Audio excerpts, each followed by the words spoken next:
جی السلام علیکم and welcome to the new episode of my program. حکومت سازی کا عمل تقریباً مکمل ہو گیا ہوا ہے اور شہباز شریف منتخب وزیر اعظم ہیں. انہوں نے جو اپنی میڈن اسپیچ کی نیشنل اسمبلی میں، اس میں جو اقتصادی منظر کشی انہوں نے پیش کی، جو منظر نامہ پیش کیا، وہ بہت ہی مایوس کن تھا. اختصار کے ساتھ اگر بتایا جائے تو ان کا یہ کہنا تھا کہ جرنیلوں سے ایک آفس بوائے تک جتنی بھی تنخواہیں پاکستان میں دی جاتی ہیں وہ قرضوں سے دی جاتی ہیں، اور انہوں نے کہا ہے کہ ہمارے سارے اخراجات جو ہیں وہ قرضوں سے پورے کیے جاتے ہیں. دوسرے لفظوں میں وہ یہ کہنا چاہ رہے تھے کہ پاکستان جو ہے وہ مینوفیکچرنگ کی طرف مطلب کچھ بھی نہ ہم بنا رہے ہیں، نہ ہماری کوئی پیداواری صلاحیت ہے، نہ ہم کسی بھی چیز سے کچھ کما رہے ہیں. دوسری طرف اگر ہم نیپرا کی ایک انڈسٹری رپورٹ کا جائزہ لیں تو نیپرا کی اس رپورٹ میں یہ لکھا ہے کہ پاکستان میں اس سال جو فائنینشیل ایئر ہے اس میں الیکٹریسٹی کی جنریشن میں 10% کمی آئی ہے، اور ظاہری سی بات ہے اس کے ساتھ سیل میں بھی 9% کمی آئی ہے. تو اگر الیکٹریسٹی کی جنریشن میں کمی آئی ہے، سیل میں کمی آئی ہے، تو اس کا ڈائریکٹ مطلب یہی نکلتا ہے کہ پاکستان میں آبویسلی مینوفیکچرنگ جو ہے یا جو پیداواری صلاحیت ہے اس کا اندازہ لگایا جا سکتا ہے کہ وہ کتنی کم ہے یا نہ ہونے کے برابر ہے. اسی پر بات کرنے کے لیے ہم نے فرحان بخاری صاحب جو کہ سینئر جرنلسٹ ہیں اکنامک افیئرس کے، اسلام آباد بیسڈ ہیں، ان کو زحمت دی ہے. السلام علیکم بخاری صاحب. جی السلام علیکم، بہت شکریہ. سر یہ آج کل جو after the formation of the government جو سب سے زیادہ بات ہو رہی ہے وہ فائنانس منسٹر کی ہو رہی ہے، کیونکہ سب کی نظریں اسی پہ ہے کہ کیا اسحاق ڈار کو دوبارہ فائنانس منسٹر بنایا جائے گا. کیونکہ جب بھی اسحاق ڈار کو فائنانس منسٹر بنایا گیا ہے تو it turn out to be a failure, اور ان کی جو سلیکشن ہے وہ عموماً اس بات پر نہیں ہوئی کہ وہ ایک ماہر اقتصادیات ہے، بلکہ اسی بات پہ ہوئی ہے کہ وہ سمدھی ہیں نواز شریف صاحب کے. تو کیا آپ کو why this appointment is so important? Finance minister ایک پاکستان کا جو ہے، اور پچھلی بھی حکومت میں ہم نے دیکھا کہ تواتر کے ساتھ بدلتے جا رہے تھے فائنانس منسٹر. کبھی ایک فائنانس منسٹر آتا تھا، پھر 4-5 مہینے کے بعد ایک دوسرا آ جاتا تھا، پھر کبھی IMF ہم کو ڈکٹیشن دیتا تھا کہ اس کو بنا لیں. تو سر یہ کیا وجہ ہے کہ ہم ایک فائنانس منسٹر بھی ایک جو ہے وہ اچھا اپوائنٹ نہیں کر سکتے، اور اس پوزیشن کی کیا اہمیت ہے؟ جی بہت شکریہ. دیکھیے یہ جو بحث چل رہی ہے اسحاق ڈار صاحب کے بارے میں اور ان کا ماضی کچھ آپ نے بیان کیا، ہم سب جانتے ہیں. ان میں جتنی اہلیت کا فقدان ہے یہ بھی ہم نے دیکھا ہے. لیکن یہ جو بحث ہے بدقسمتی سے یہ آپ کو پاکستان کی مجموعی صورتحال کے بارے میں بتاتی ہے کہ یہاں پہ اصل جو مسائل ہیں اور بہت بڑے مسائل ہیں، اصل جو بحران ہے پاکستان کا اس وقت، معاشی بحران، وہ اتنا بڑا ہے، اس کا سائز، اس کا حجم اتنا بڑا ہے کہ یہ پاکستان کی تاریخ میں ماضی میں کبھی دیکھا نہیں گیا. اس بحران سے ہٹ کر ہم اس بحث میں پڑے ہوئے ہیں کہ یہ شخصیت واحد مستقبل میں کون ہوگی. اور جو رولنگ پارٹی ہے پاکستان مسلم لیگ، نواز شریف گروپ، اس میں کئی لوگوں کا یہ خیال ہے جن سے میری بھی بات ہوئی ہے کہ اسحاق ڈار صاحب ہر قیمت پہ آئیں گے، کیونکہ ان کا اپنا خیال یہ ہے کہ وہ حرفن مولا ہیں، ہر کام کو وہ سنبھال سکتے ہیں، حالانکہ ان کا ریکارڈ بہت متنازع رہا ہے. تو اس بحث سے آپ کو کیا پتہ چلتا ہے؟ آپ کو یہی معلوم ہوتا ہے کہ یہ بحث جو ہے اس کے پیچھے کوئی بہت زیادہ اس قسم کا شعور یا اس قسم کی سیریسنس نہیں ہے پاکستان کی اصلاح کرنے کی، جتنا بڑا اس وقت ایک طوفان ہمارے دروازے پہ دستخط کیا دے رہا ہے، ہمارے گھر میں داخل ہو چکا ہے. لیکن یہ کہ وہ سوچ کہیں اور ہے، مسائل کہیں اور ہیں. اور اس صورتحال میں پھر اگلا سوال یہی ہے کہ کیا اس طرح پاکستان کی وہ اصلاح ہو سکتی ہے جس سے پاکستان کی بقا، سلامتی اور بہتر مستقبل کی نوید بالآخر آپ کو ملے، قوم کو ملے. وہ اصلاح ہوتی بھی دور دور تک نظر نہیں آ رہی. اور پھر ہر حکومت میں ایک طبقہ ایسا ہے جو کہ کسی نہ کسی طریقے سے حکومت میں داخل ہو جاتے ہیں، وہاں پہ پھر ان کا اثر رسوخ بڑھ جاتا ہے، اور پھر آخر میں وہ طبقہ ایسا ہے جو کہ اپنے انٹرسٹ جو ہیں ان کو بہرحال انہیں بات کر کے انہیں فروغ دینے کے لیے کام کرتے ہیں. ملک کا کوئی بھلا نہیں ہوتا. نمازی میں ہوا ہے بدقسمتی سے, مجھے آج بھی یہ ڈر ہے, یہ خدشہ ہے کہ شاید ہم اسی طرف چل رہے ہیں. تو سر ہمارا تھوڑا سا ایکسپلین کریں گے کہ جی ڈی پی کا کتنا حصہ جو ہے وہ ڈیٹ کے اوپر ہے, اور ہمیں کتنی مطلب جو واپس کرنا ہے interest in this financial year وہ کتنا ہے, اور اس کو اگر نہ کیا گیا اور اس کے لیے ہمیں کیا کیا پاپڑ بیلنے پڑیں گے, تھوڑا سا اس کے بارے میں تھوڑا بتائیں گے آپ. جی جی ڈی پی سے زیادہ میں ایک اور یعنی ہندسے کی طرف آپ کو لے جانا چاہتا ہوں جو کہ عام فہم بھی ہو, لوگوں کی سمجھ میں آئے. پاکستان میں اس وقت بدقسمتی سے 7,000 ارب روپے سے زیادہ, کچھ تھوڑے سے زیادہ ہے, جو کہ ہم سال میں ٹیکس کا اکٹھا کرتے ہیں. بدقسمتی سے یہ رقم اتنی بھی نہیں ہے کہ جس کے نتیجے میں پاکستان اپنی قرضوں کی واپسی میں, سود کی ادائیگی اور قرضوں کی جو کچھ تھوڑی بہت واپسی ہوتی ہے وہ بھی پوری کر سکیں. یعنی پاکستان میں ہمیں اپنے دفاع کے لیے, اپنی ترقیاتی کاموں کے لیے, حکومت کو چلانے کے لیے, تنخواہیں دینے کے لیے, ان سب کاموں کے لیے نئے قرضوں پہ گزارا کرنا پڑتا ہے. یہاں تک کہ سود کی رقم بھی ہمارے سے پوری نہیں ہوتی, وہ بھی ہم ایک مزید قرضے لے کر اور وہ پوری کرتے ہیں. تو بدقسمتی سے صورتحال یہ ہے کہ ہم ایک بہت بری طرح سے ایک دلدل میں, ایک معاشی دلدل میں پھنس گئے ہیں, اور یہاں سے فی الحال ہم نکلتے ہوئے کہیں دور دور تک ہمیں راستہ نہیں نظر آ رہا. تو اور گھمبیر صورتحال ہے, اور جس قسم کی حکومت آئی ہے اور جس قسم کے بہت زیادہ متنازع انتخابات ہوئے ہیں, اس کے نتیجے میں جو یہ حکومت سامنے آئی ہے, لگتا نہیں کہ انہیں عوامی سطح پہ اس قسم کی حمایت حاصل ہوگی جیسی قوموں کو ضرورت پڑتی ہے. کامیاب لیڈرز دنیا میں, دنیا کی تاریخ میں ابھرے ہیں جنہوں نے قوم کو اپنے پیچھے کھڑا کر کے اور قوم کی مدد سے, معاونت سے اصلاح کی, اور ملک کو گھمبیر مسائل سے نکال کر بہتری کی طرف لے کے گئے. وہ صورتحال ابھی بدقسمتی سے پاکستان میں کہیں نظر نہیں آ رہی. لیکن سر جو ایس آئی ایف سی ہے, اسپیشل انویسٹمنٹ فیسیلیٹیشن کاؤنسل ہے, اس کو تو شہباز شریف صاحب جب پہلے وزیر اعظم تھے ان کی معاونت میں فوج کے ساتھ مل کر اس کو بنایا گیا, اور اس کے تحت کہتے ہیں کہ جی بہت سارے ایم او یو سائن بھی ہوئے ہیں, اور ہمیں کچھ پلیجز بھی اور پرومسز بھی کیے گئے ہیں کہ پاکستان میں یو اے ای کی طرف سے بھی, سعودی عربیہ کی طرف سے بھی, قطر کی طرف سے بھی, کہ جی اس کے مد میں جو ہے انویسٹمنٹ ہوگی ایگریکلچر سیکٹر میں خاص طور پر. تو وہی تسلسل نہیں چلے گا ایس آئی ایف سی کے اوپر, لوگوں کو بہت زیادہ اعتماد ہے اور ایک ہے کہ بھئی یہ جو ہے جو پروگرام ہے یہ ڈیلیور کرے گا. اگر ایسا ہو جاتا ہے, اور جیسے کہ ہم نے ماضی قریب میں سنا کہ جی 25 سے 50 ارب ڈالر اور اس سے زیادہ 75 سے 100 ارب ڈالر بالآخر ایس آئی ایف سی میں آ جائیں گے, یا ایس آئی ایف سی کے تحت آ جائیں گے پاکستان میں زرعی شعبے میں, تو بہت اچھا ہے. لیکن ابھی تو دیکھیے یہ صرف اور صرف ایک کاغذی بات ہے نا, ابھی تو اسے عملی جامہ نہیں پہنایا گیا. جب ہوگا تب دیکھیں گے. ابھی فی الحال اس کی شروعات ہوتی ہوئی, یعنی بڑے پیمانے پہ بیرونی سرمایہ کاروں کا آنا اور پیسہ لگانا, اور اس کی وجہ سے پاکستان کی معیشت کو استحکام پہنچنا, وہ ابھی شروعات نظر نہیں آ رہی ہیں. اور پھر ساتھ ہی ساتھ بدقسمتی یہ ہے کہ جس قسم کا سیاسی تنازع کھڑا ہو گیا الیکشنز کے بعد, تو پھر سرمایہ کار بھی آخر یہ حالات دیکھ کے یہ پوچھیں گے تو صحیح کہ بھئی یہ کیسا ملک ہے اور کیسا ماحول ہے اور کیسی جگہ ہے جہاں پہ ہم جا رہے ہیں, اور جس کے نتیجے میں ہمیں یہ کہا جا رہا ہے کہ جی آپ کو کوئی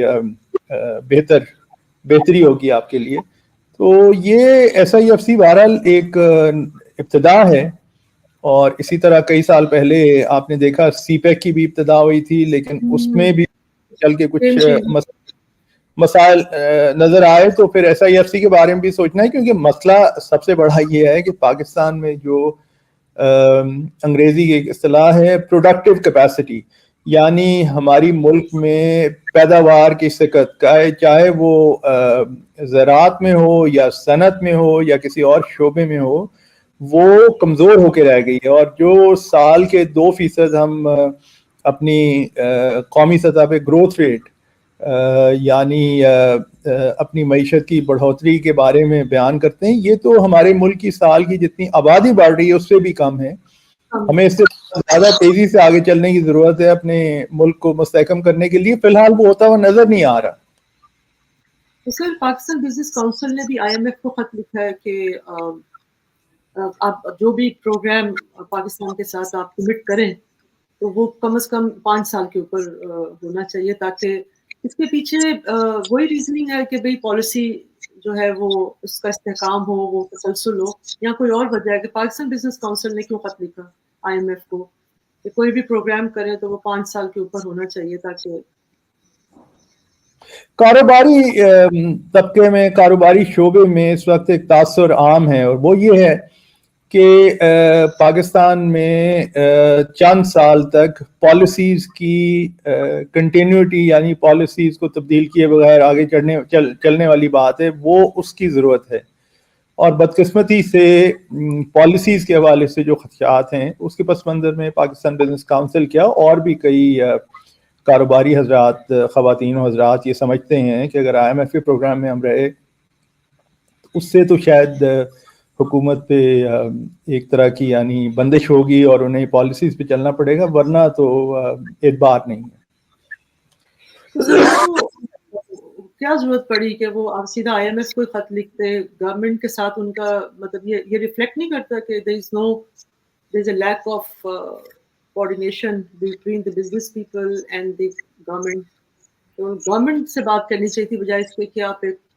ڈائریکٹلی ایک تھرڈ پارٹی کو کہہ رہے ہیں کہ جی آپ کوئی پروڈکٹیو یا کوئی آپٹمزم دکھائیں. ایک طرف تو یہ ہے کہ یہ دو حکومتوں کے بیچ کا وقت ہے اور ایک حکومت جا رہی ہے، دوسری آ رہی ہے. ابھی تو یہی بحث چل رہی ہے کہ وزیر خزانہ کون ہوگا، تو ایک بے یقینی کی کیفیت ہے. تو اس لیے آپ یہ صحیح معنوں میں نہیں کہہ سکتے کوئی اسلام آباد میں ایسی مستحکم حکومت ہے جس سے جا کر لوگ ایک پالیسی ڈائیلاگ کر سکیں، بات کر سکیں. ایک طرف تو یہ معاملہ ہے. دوسرا یہ ہے کہ جو حکومت آ رہی ہے اس پہ لوگوں کو اعتبار نہیں ہے کہ وہ پاکستان کی معیشت کی اصلاح کر سکتی ہے، اور اسی لیے وہ اس قسم کے راستے ڈھونڈ رہے ہیں کہ جی آئی ایم ایف کے پاس چلے گئے، کچھ اور کر دیا.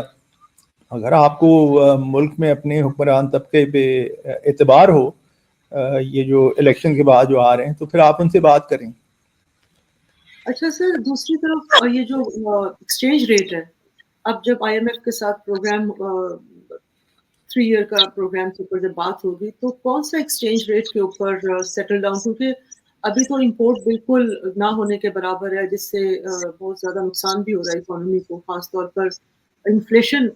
پر جو پریشر ہے اس کی ایک ریزن یہ بھی ہے کہ امپورٹ بالکل بند کی ہوئی ہے، اور بہت آئی ایم ایف کا بہت یہ اصرار بھی ہے کہ آپ امپورٹ کو اوپن اپ کریں. تو ابھی تو یہ ہے کہ کوئی ایک کنٹینر کھول دیتے ہیں، جانے دیتے ہیں، جس کی وجہ سے انویسٹر بھی بھاگ رہا ہے یہاں سے.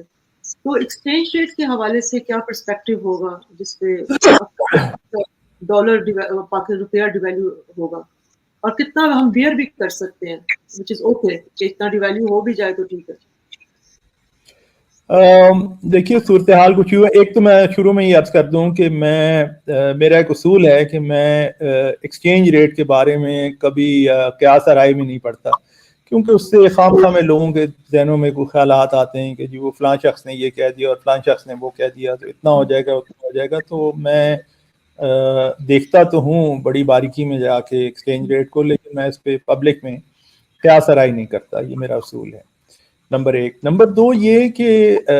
معیشت کی جو کمزوری ہے، جو ہماری پیداواری سکت کی جو کمزوری ہے، جو کیپیسٹی کمزوری ہے، اس کے پیش نظر روپے کے بارے میں یہ تو کہا جا سکتا ہے کہ روپے کی قدر کم ہوگی، اور خاص طور پہ اگر آئی ایم ایف پروگرام میں ہوئے تو کم ہوگی.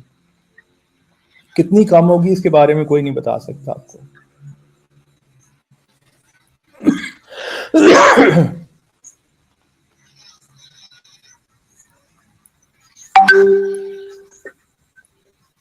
جی سر. جی آپ کیا چاہ رہی ہیں کہ میں کنٹینیو کروں اس کے اوپر؟ جی جی. لیکن یہ ہے کہ اگر یہ روپے کی قدر کم ہوتی ہے تو پھر اس کا ایک اثر اور فوری اثر ملک میں افراط زر کی یعنی انفلیشن کی سطح پہ بھی ہوگا، قیمتیں مزید بڑھیں گی، اور خاص طور پہ IMF کا پریشر چلتا رہا اور ہمیں واقعی امپورٹس کھولنی پڑی، تو پھر اس کے نتیجے میں کئی ایسی امپورٹس بھی آئیں گی جو کہ مہنگے داموں ملک میں بکیں گی، وہ بھی اس سے بھی روزمرہ کی زندگی میں اثر پڑے گا، اور ہمارے یہاں جو افراط زر کی شرح ہے یعنی انفلیشن میں اضافہ ہوگا۔ تو سر وہ کنکلوژن میں تھوڑا سا آپ کچھ بتائیں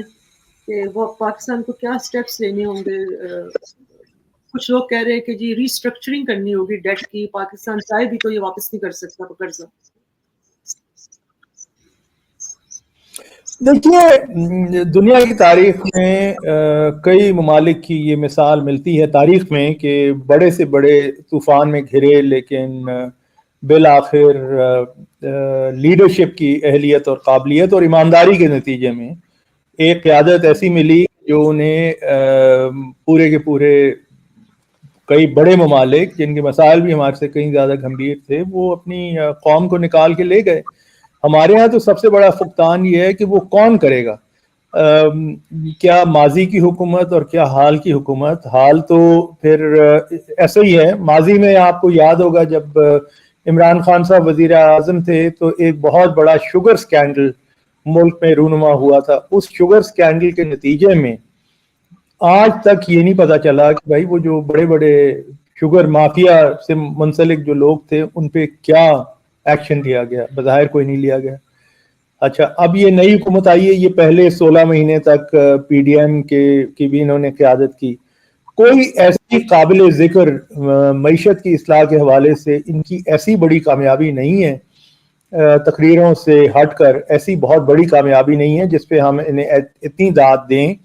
کہ ہم یہ کہیں کہ جی یہی وہ ہیں جو کہ پاکستان کو ایک مشکل سے نکال لیں گے۔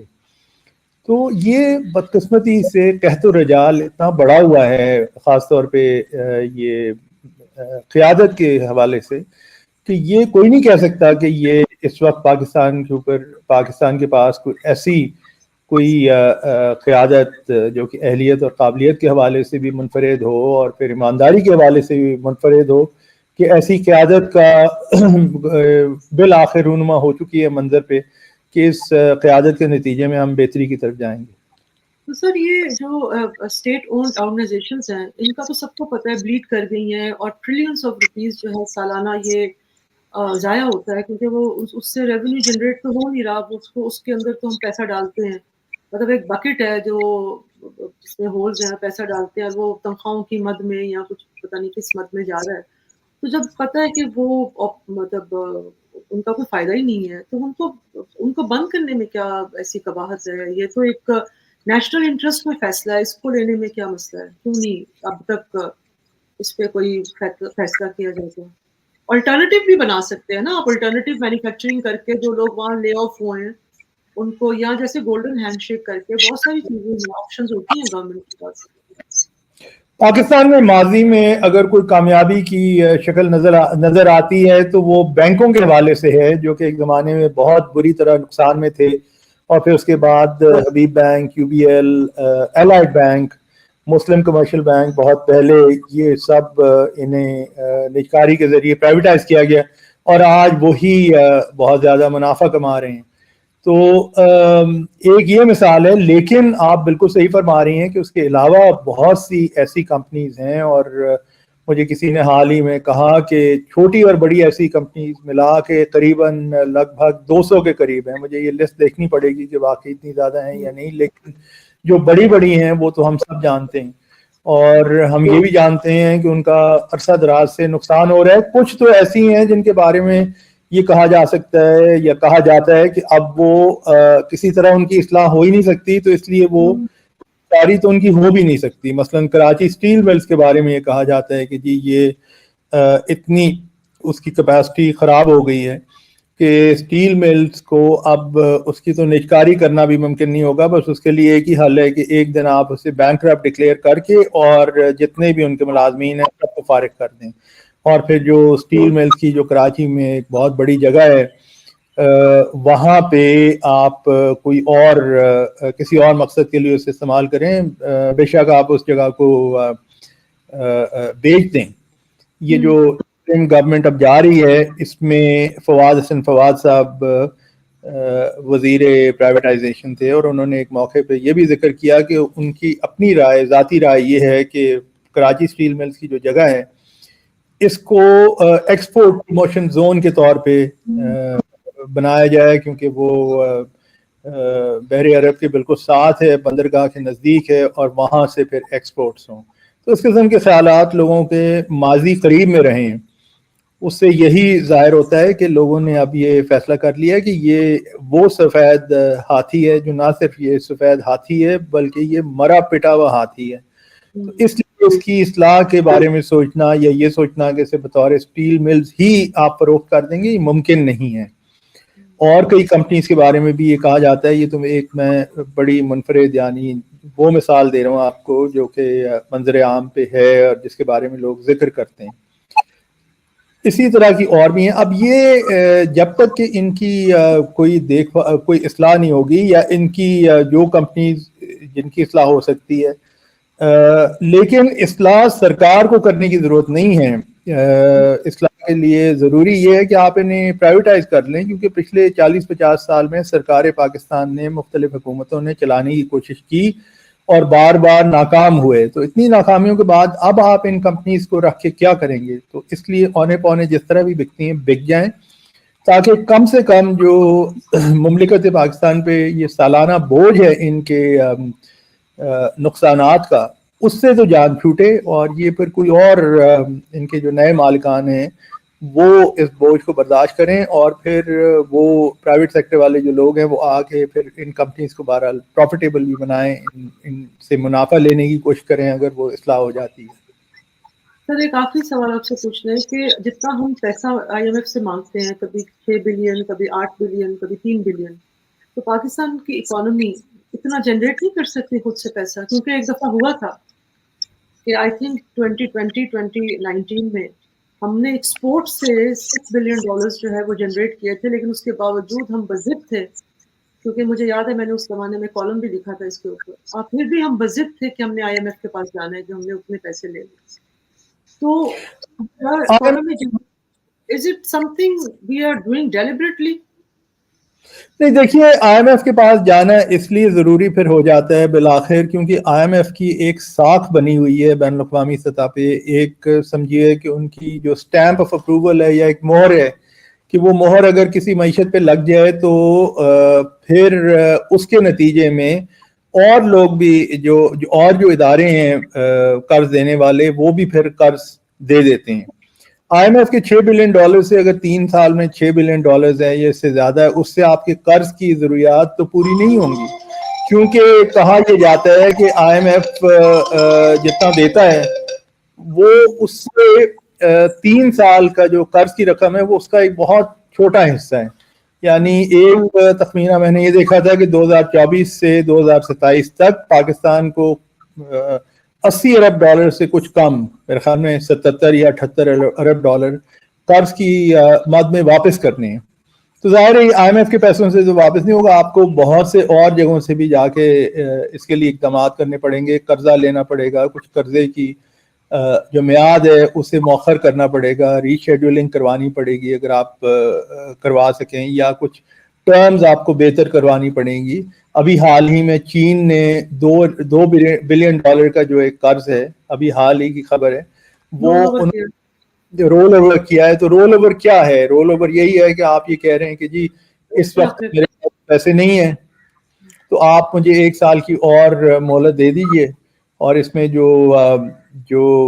سود کی رقم ہوگی وہ بھی میں آپ کو دوں گا، اور یہ قرض جو ہے اگلے سال پہ جا کے اس پہ بات کریں گے 1 سال بعد. تو آئی ایم ایف صرف اور صرف رقم کی بات نہیں، بلکہ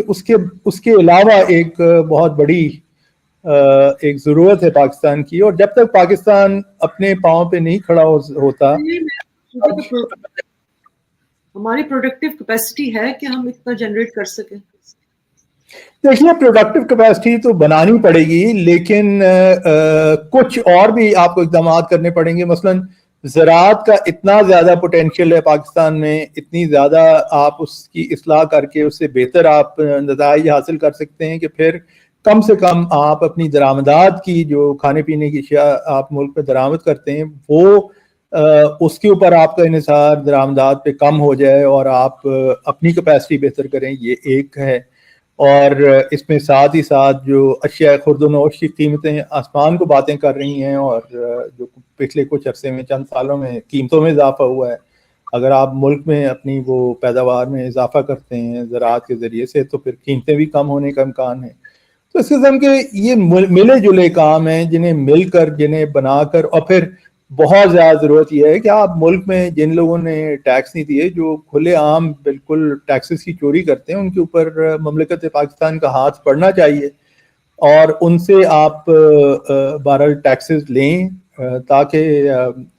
یہ جو بجٹ کا خسارہ ہے جو کہ بہت مشکل صورتحال ہے, وہ اس میں کچھ کمی آئے.